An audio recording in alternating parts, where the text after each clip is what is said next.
Alright, so here's my ZeroSR.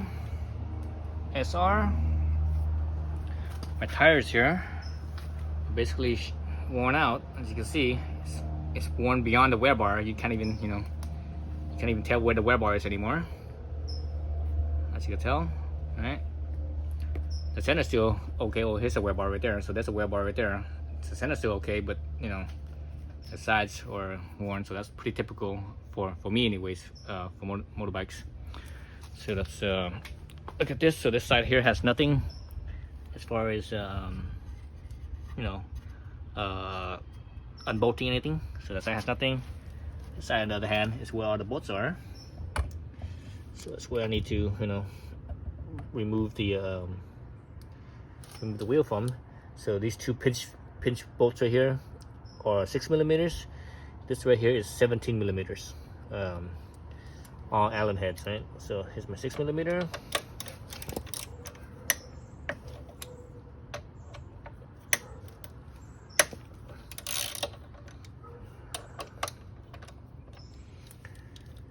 So let's see if I need to take them all the way out or not. Sometimes you do, sometimes you don't. I don't think you need to take these ones all the way out. So leave it like that. Let's do the 17mm. See if I have enough clearance for my socket head here. Let's do that. Okay, that goes all the way in, so that's good. Oh man, I barely have enough clearance in here. Let's see, let's squeeze this thing. Oh shoot. Nope, I need to hold the handlebar so that way the wheel doesn't shift. Okay, there we go. So I guess it does have clearance. All you need to do is just move the handlebar a little bit. As you can see, I'm using a Pitbull motorcycle stand. That's what I normally use for. That's what I normally use. And that's my preference. Pitbull makes I think Pitbull makes the best bike stands on the market. They're very stable, high quality. They're stable, works really well. They're not that expensive, if you consider other brands like like the Chinese made stuff like Harbor Freight and such. Those ones you could get a set front and rear for like, you probably get a set for like, I don't know, like maybe $150, basically half price. These pit bulls are like, for both front and rear, it's about $300, but it's totally worth it. It's totally worth it the first time that you have like a Harbor Freight one and you put the bike up and the bike falls over. That right there would more than pay for itself. When that bike falls over using the Harbor Freight stands, man, it's going to be more than that cost that you saved in repairing, replacing the bent handlebars and brake levers, shift levers, whatever. So not worth it.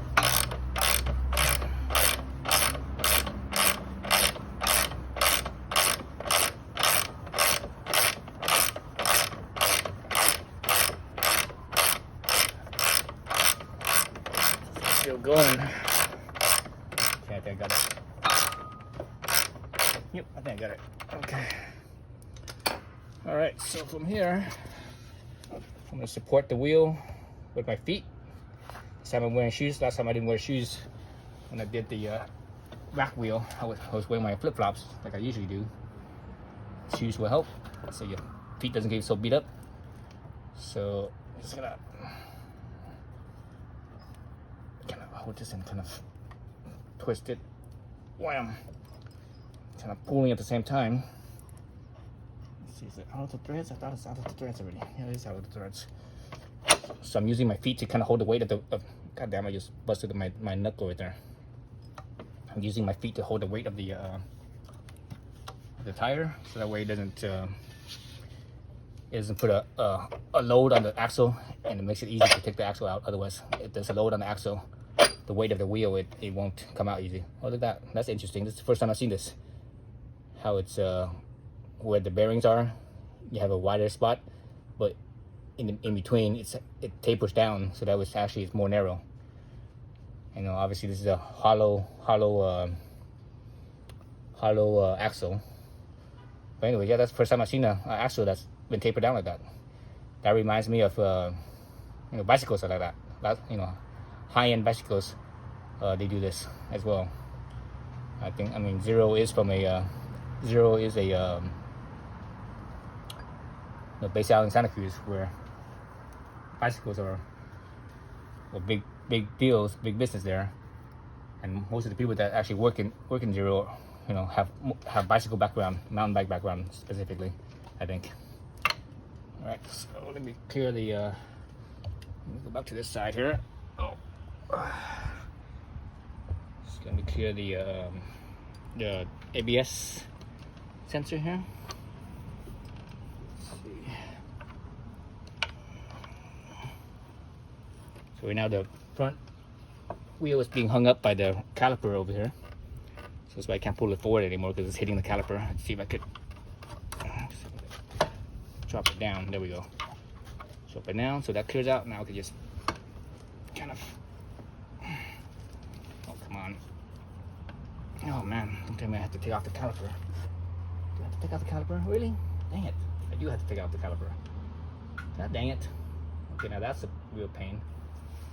Okay, that's not gonna work. Because basically the caliper can't get out of the seems like it can't clear the wheel. Let's see if I could actually, I can't drop it. Let's see if I can drop it down. Okay, I'm dropping it down, it's hitting the wheel. Nope. So this rotor is bigger. Since there's only one rotor, this rotor is bigger than a regular sport bike rotor, as far as I can tell. So that's why it doesn't really clear the caliper. Let me see if I could actually bring it up. Nope, it hits the fender. Man, how the hell? Dang it. I guess I have to disconnect the caliper itself. Jeez, I was hoping you wouldn't have to do that. Oh, that sucks. Okay, so it looks like I have to disconnect the caliper too. So I'm gonna put my axle back in, my axle right here. Set that back in so that way it holds the wheel. That way at least it supports the wheel. Spin it in a few threads. Spin it in a few threads so that way, again, just support the wheel for a little bit. Spin it in like, I don't know, like 3, 4, or 5 threads. That should be more than enough to not damage the threads. Okay. Dang it, I have to take off the freaking.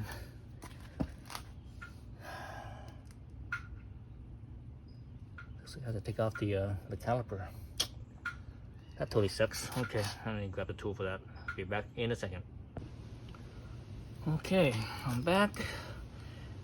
This is an 8mm.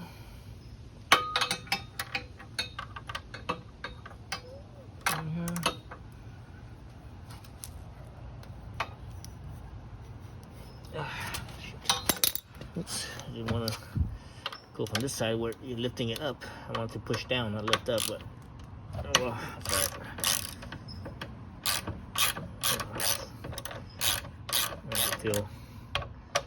Feels like I have. Feels like this. For a moment there, I felt like there was Loctite on this thing.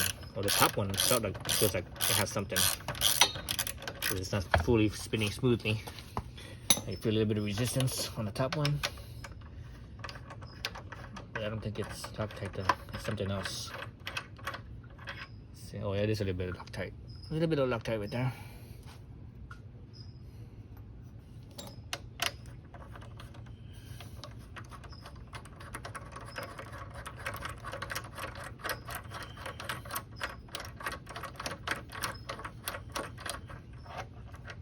A little bit of Loctite. Get off from this harness here. There. Okay, so let's see if we can take off this caliper. See like that? It's hitting the rim. That's why I couldn't take the wheel off. I still can't take the wheel off. What the hell? Are you shitting me? Let's see. Move to a different spot on the rotor because this rotor is kind of, man, it still doesn't come off. Are you shitting me? Really?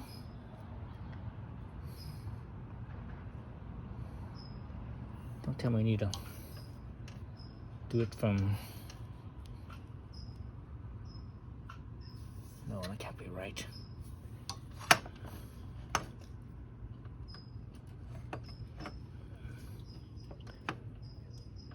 can't be right.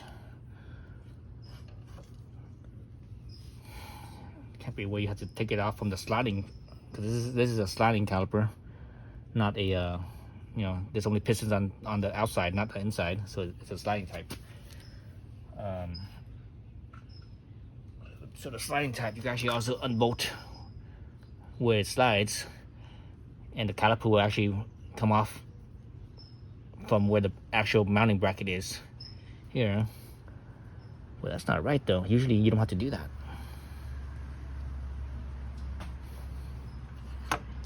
This one, it hits the freaking rim. It doesn't come out. I'm like, man, I'm like right there too. I can see it. If I have like another 5mm of clearance, it could come out. But in this case, it can't. Can't get it out. Damn it.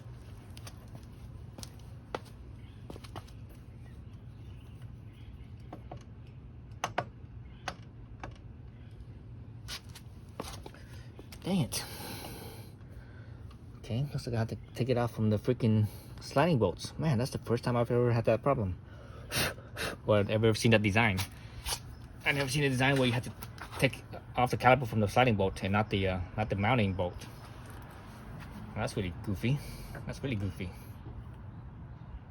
What the heck is up with that? Okay, well, gotta do what you gotta do, right? Gots to do what you got to do.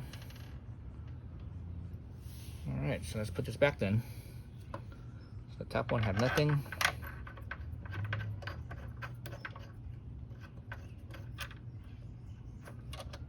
Alright, so that's the resistance I'm feeling. So the bottom one has the bracket here. How was this thing held? It was like that?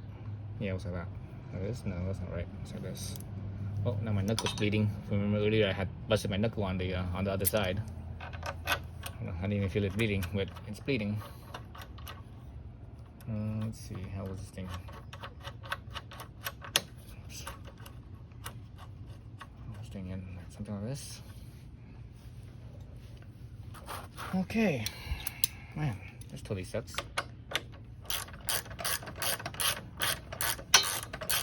That's goofy. That's really goofy. I don't like that at all. So this was, well, that was like on the other side, so it was like that. Okay, so that's right. Sometimes when I take things apart, sometimes I forget to look at it to make sure that it's in properly. So this thing's supposed to be these two bolts are here supposed to be, I believe, 19 foot-pounds. It's in basically 19 pounds. I'm gonna do it by feel. I tend to do things by feel. It's not that important. Sure, brakes are important, but in this situation, I don't think it's that important. I actually went past my past the paint marker from the original factory torquing. Okay, so let's look at this again from this side. It is what's on the side. I can't even see what's on here.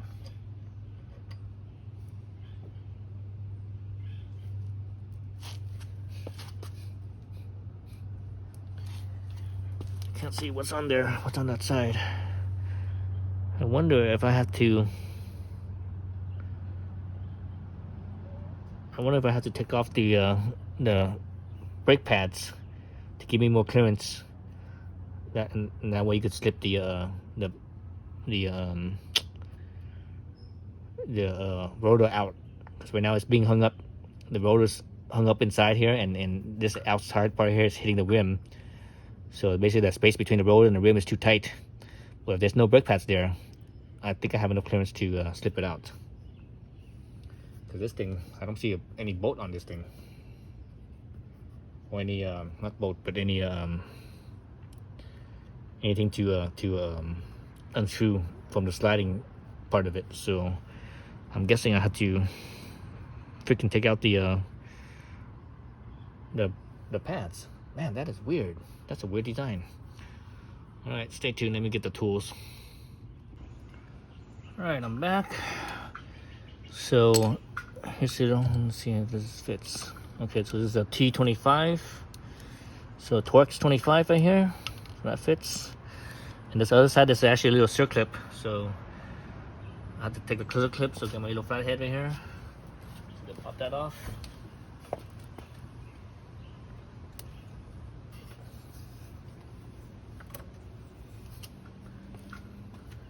There it is. That's a little circle clip right there.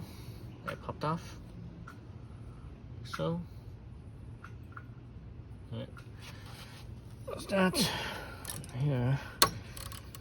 Shit, just smeared my blood knuckles everywhere. Where did I touch? Smearing blood everywhere. I should put a band-aid on that thing.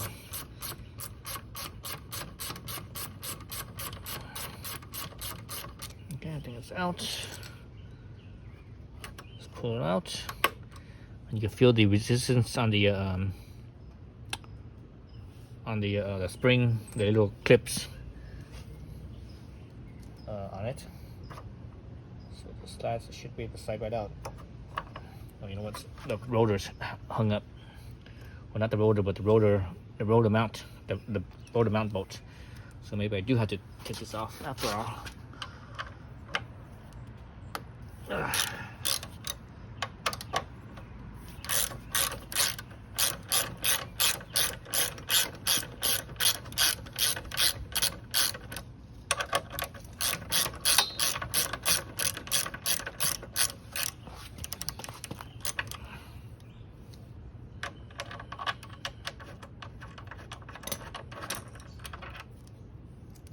This one supported from the bottom. It's 2. Now from this ABS harness. All right, let's see. Oh, yep. Wait a minute. So this pads on one side. So this is the outside pad. Slip out the inside pad. Inside pad. Oh, there it goes. Now it clears. So it's being hung up by the pads. So basically what happened was that the pads were hitting the mounts right here. So that's why I couldn't slip the pad out without unbolting the bracket. Alright, so let's call that good here. Now I can take off the wheel. Man, this is the first time ever that I had to do this. To disassemble the brake like that to be able to access the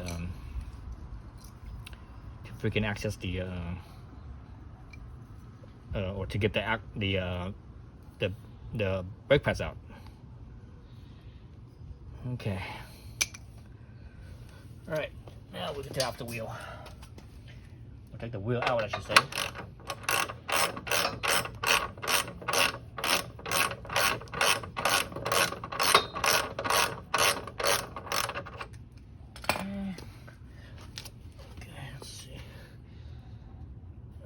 Go back to this angle here. So I already unbolted this thing, so I just need to support the weight of the wheel from the bottom with my feet. This side just need to, oh, what the heck, still, why is it stuck? Should be stuck. Oh, yes. Oh, you know what, I was putting too much upward force on with my feet. That's why it was being hung up like that. Okay, now bring the wheel down and out. Here's the caliper. Out of the way. Alright, so now I have to get the wheel out. There you go, the wheel's out. Okay, so the wheel's out, and there we go.